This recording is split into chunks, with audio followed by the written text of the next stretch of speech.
ಕಾಲಕ್ರಮೇಣ 13 ತಿಂಗಳಿನ ನಂತರ ಬೇರೆ ಬೇರೆ ಒಂದು ವಿಷಯಗಳಿಂದ ಸನ್ಮಾನ್ಯ ಸೋಮಣ್ಣ ಅವರು ಕಾಂಗ್ರೆಸ್ ಪಕ್ಷವನ್ನು ತೊರೆದು ಬಿಜೆಪಿ ಪಕ್ಷ ಸೇರ್ಬೇಕಾಯ್ತು. ಅದಕ್ಕೆ ಕಾರಣ ನಮ್ಮ ಕಾಂಗ್ರೆಸ್ ಪಕ್ಷದಲ್ಲಿ ಕೆಲವು ಏನಂತಾರೆ ಹಿತಶತ್ರುಗಳು ಅಂತಾರಲ್ಲ, ಆ ರೀತಿಯಾಗಿ ಅವರು ಮಾಡ್ತಾ ಇರುವಂತ ಕೆಲಸ ಕಾರ್ಯಗಳನ್ನ ಸಹಿಸದೆ ಅವರ ಮೇಲೆ ನೋಟಿಸ್ ಇಶ್ಯೂ ಮಾಡೋದು, ಈ ತರ ಸಣ್ಣ ಪುಟ್ಟ ಕ್ಷುಲ್ಲಕ ಕೆಲಸಗಳನ್ನ ಮಾಡ್ತಾ ಇದ್ರು. ಅದೇ ಟೈಮ್ ಅಲ್ಲಿ ಸನ್ಮಾನ್ಯ ಯಡಿಯೂರಪ್ಪನವರು ಅವತ್ತು ಮುಖ್ಯಮಂತ್ರಿಗಳು ಕೇವಲ 9 ತಿಂಗಳಲ್ಲಿ 150 ಕೋಟಿಗಿಂತ ಹೆಚ್ಚಿನ ಅನುದಾನವನ್ನು ನೀಡಿದ್ರು. ಇದೆಲ್ಲ ತಮ್ಮ ಮುಂದೆ ಯಾಕೆ ಹೇಳ್ತೀನಿ ಅಂದ್ರೆ ಬಂಧುಗಳೇ, ಅನಂತ್ ಕುಮಾರ್ ಅವರ ಚುನಾವಣೆ ಆವಾಗ 2009 ಮೇಯಲ್ಲಿ ಅನಂತ್ ಕುಮಾರ್ ಅವರು 96, 98, 99, 2004ರಲ್ಲಿ ಸತತವಾಗಿ 4 ಬಾರಿ ಅವರು ಚುನಾವಣೆಯನ್ನು ಗೆದ್ದು ಕೇಂದ್ರದಲ್ಲಿ ಅವರು ಸಂಸದರಾಗಿ ಸಚಿವರಾಗಿ ಅವರು ಕಾರ್ಯವನ್ನು ನಿರ್ವಹಿಸಿರ್ತಾರೆ. 2009ರ ಚುನಾವಣೆ ಅವರಿಗೆ ಎಲ್ಲೋ ಒಂದ್ ಕಡೆ ನುಂಗಲಾರದ ಬಿಸಿ ತುಪ್ಪ ಆಗಿರ್ತದೆ.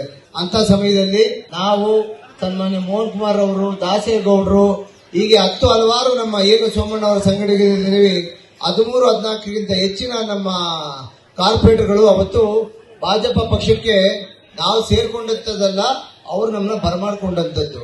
ಈ ರೀತಿಯಾಗಿ ಭಾಜಪ ಪಕ್ಷಕ್ಕೆ ಬಂದ ಮೇಲೆ ಸನ್ಮಾನ್ಯ ನಮ್ಮ ನೆಚ್ಚಿನ ನಾಯಕರಾದಂತ ಅನಂತ್ ಕುಮಾರ್ ಅವರು 35,000 ಮತಗಳಿಂದ ಗೆದ್ದು ಬರ್ತಾರೆ.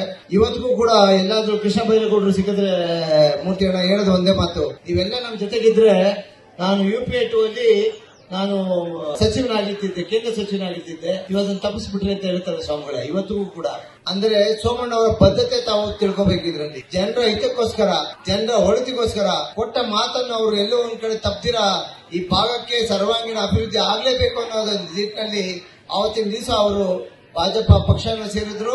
100 ಕೋಟಿ ಅನುದಾನವನ್ನು ತಗೊಂಡ್ಬಂದು ಇಲ್ಲಿ ಕೆಲಸ ಕಾರ್ಯಗಳನ್ನ ಮಾಡಿದ್ರು.